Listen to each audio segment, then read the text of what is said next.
Hi! Ako nga pala yung kaklase mong si Dora. Samahan mo na ako papasok at ihanda natin ang ating mga isipan at mga daliri para sa ating lesson ngayon tungkol sa numbers and number sense. Tara!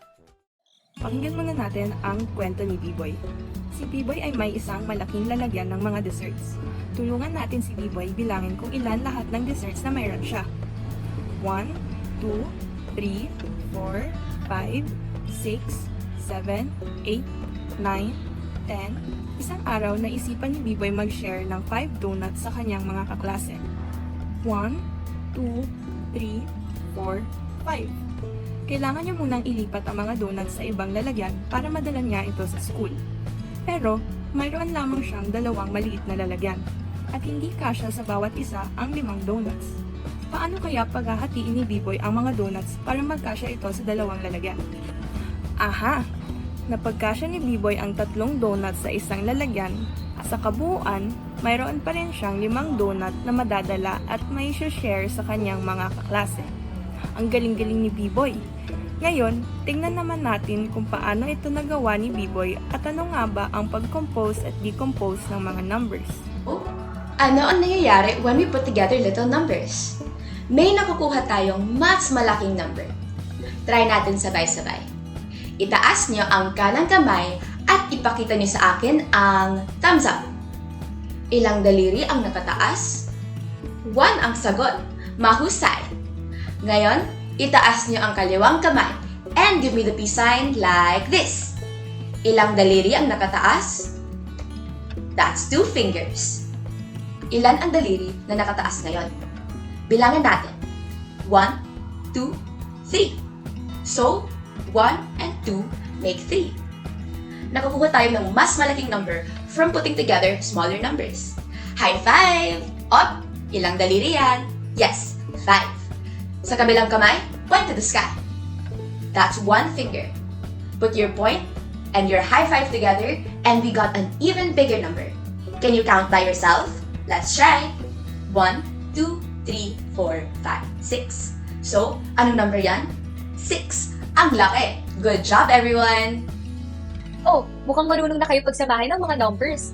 Paano naman kaya kung gusto nating paghiwalayan ng mga whole numbers na ito at gawin pa itong smaller numbers?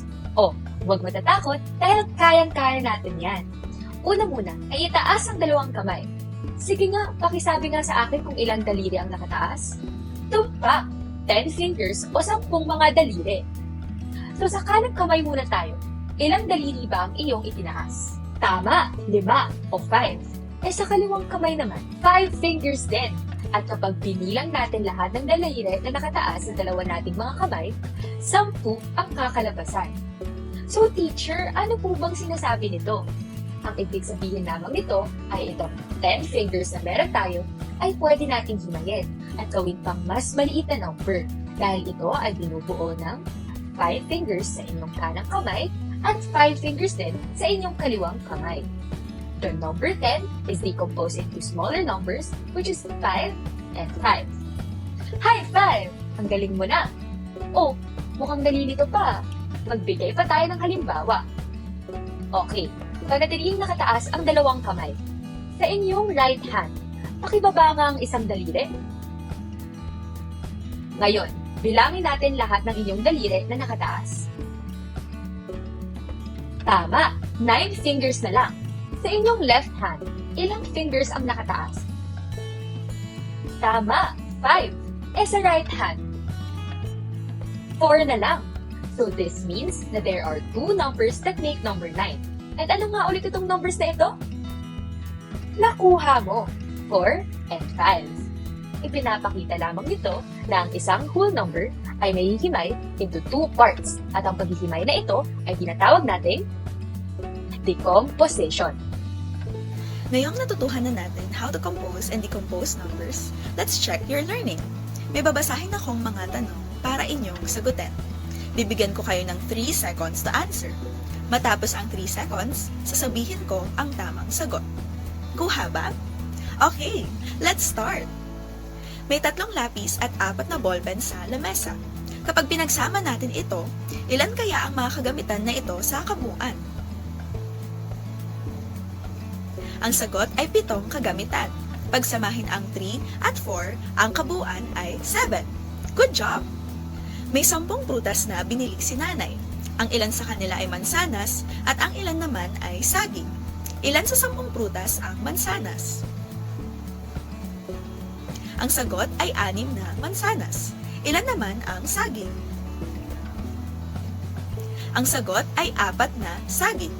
Ang 10 ay maaaring i-decompose sa 6 and 4. Excellent! Habang naghihintay kayo ng masasakyan nila nanay at tatay, may nakita kang 5 kotse at 3 bus. Ilang sasakyan ang nakita mo sa kabuuan? Ang sagot ay 8 sasakyan. Pagsamahin ang 5 at 3, ang kabuuan ay 8. Great job! May 2 klaseng ulam na niluto si Kuya, isda at hotdog. Sa kabuuan, may 12 piraso siyang niluto. Ilan ang nilutong isda ni Kuya? Ang sagot ay 3 isda. Ilan naman ang hotdog? Ang sagot ay 9 na hotdog. Ang 12 ay maaari i-decompose sa 3 and 9. Very good, kids! Oh, alam nyo na kung paano ang composing and decomposing of numbers, ha? Ganun lang pala yun kadali. Pwede tayong gumamit ng mas maliliit na number upang mag-compose ng malaking number at pwede nating i-decompose ang malaking number sa mas maliliit na number. Ang galing!